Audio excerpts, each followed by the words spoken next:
Hello Internet, today I'm going to do a review on the CYMA AKM. CYMA's come out with about 3 AKMs over the past couple of years.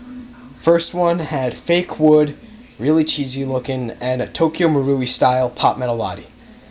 I didn't like it, nobody liked it, it was awful. Next one was real wood on another Tokyo Marui style pop metal body. But the real wood was just, it was red. It looked like CYMA wood, it smelled like CYMA wood, and it was just awful. Now this has laminated plywood furniture and a VFC style steel body. It's just way nicer than the other ones, and I'm going to cover every little detail of it, stock to muzzle brake, and see what we think of it. Starting with the stock, this, like I said, it's laminated plywood. It's very nice, except it wobbles. Now, it does have 3 Allen screws on it that you can tighten it with, but I've gone through like 50 Allen keys, and I can't find a single one that fits in there. So, just if you've had better luck, just post a comment, send me a message, something.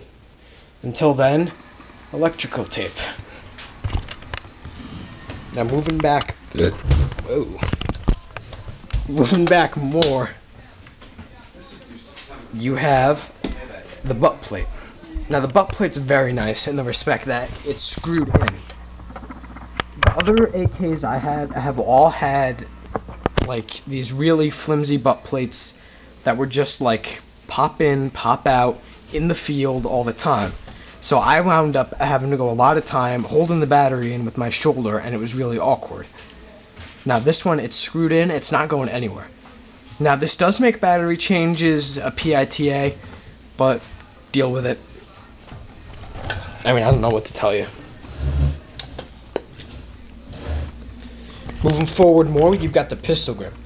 Pistol grip's very nice because it is nylon fiber, and it is a very nice brown shade, but it looks nothing like real Bakelite. I mean, I don't think there's a fake Bakelite pistol grip out there that looks anything close, but you know, you live with it. It's very nice, it doesn't wobble. It's good. Moving forward more, you have your very nice VFC style steel receiver and your pot metal bolt. Now the contrast between these two is ridiculous because the bolt is flimsy. It'll break off after a few pulls, just like the D-Boys. Mine hasn't yet, because I've been babying it. But it does sound very nice, so that's a plus. Another cool thing about it is, I just noticed it, but it has a hole in this little track under here. More the bolt runs under there. There's a hole in there, so you could hook it up to the piston, like the VFC Ames or any of the other VFC blowback AKs. And you could get a blowback AKM for maybe like $5 in materials in 20 minutes of your time. So that's really cool. I'm not going to do it, but if you want to do it, knock yourself out. Now the receiver, it's very nice. It's a VFC clone. The metalworking is a little better than the D-Boys, but you know, it's still not up to par with VFC, Real Sword, etc. Now, more pot metal parts. You've got the entire rear sight assembly, all pot metal. Trigger guard, trigger, mag release, all pot metal. And on the other side, you've got a pot metal scope mount. And that just feels like plastic. That's just terrible. I don't know, Simon really dropped the ball on that one. Rear sight assembly, it is textured, it is pot metal, but other than that, it's very nice. I like it. It's a piece of metal with a hole cut in it. I don't see how you can complain about it.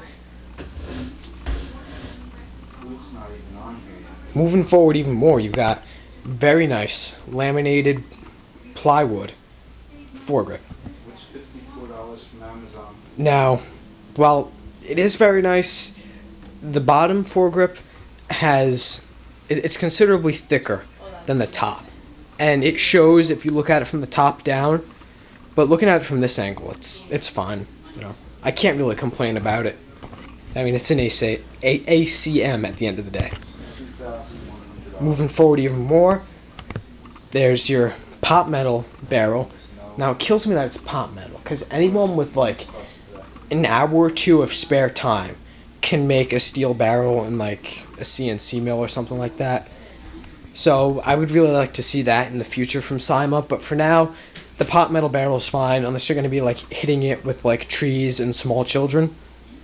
So we're just going to have to live with it.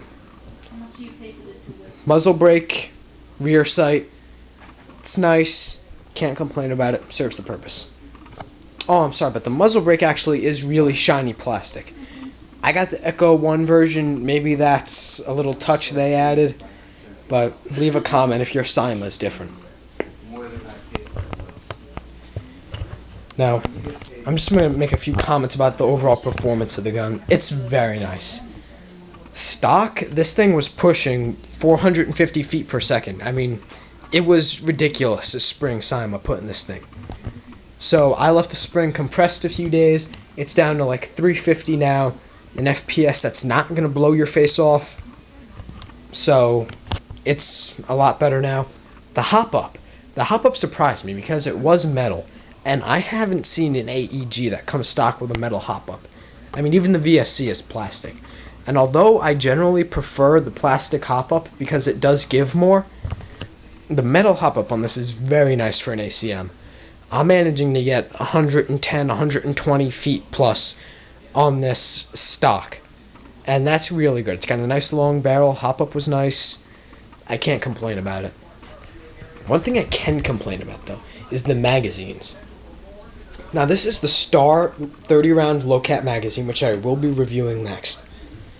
And this fits in there very nicely. It's a little tight, and I'm worried about how the plastic mag is going to hold up in the metal receiver with it being this tight. But I'm just glad I have magazines that fit with it, because this Echo 1 magazine that came with it, this is not the CYMA magazine. I actually checked. This is an Echo 1 600 rounder. It doesn't fit at all, and this is the magazine that came with it. You have to play with it a lot, get it in at a special magical angle for it to go in, and I'm just not willing to do that in the field. And just as a control, I did test it with a Kalash high cap that came with the AK-74. That does not fit in there either. I don't know if you can see, but that's not locking in.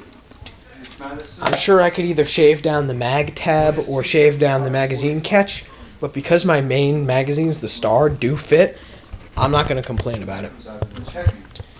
Overall, this is a really amazing gun. The pros blow the cons out of the water. I mean, I love it. I paid $210 for it at Nashville Airsoft. I highly recommend them. They know what they're talking about. They're fun to talk to. There's no reason you shouldn't go there. But overall, I would give it an 8.5 out of 10. And that's pretty much all there is to say. Again, this is the CYMA AKM, and it's a BAMF.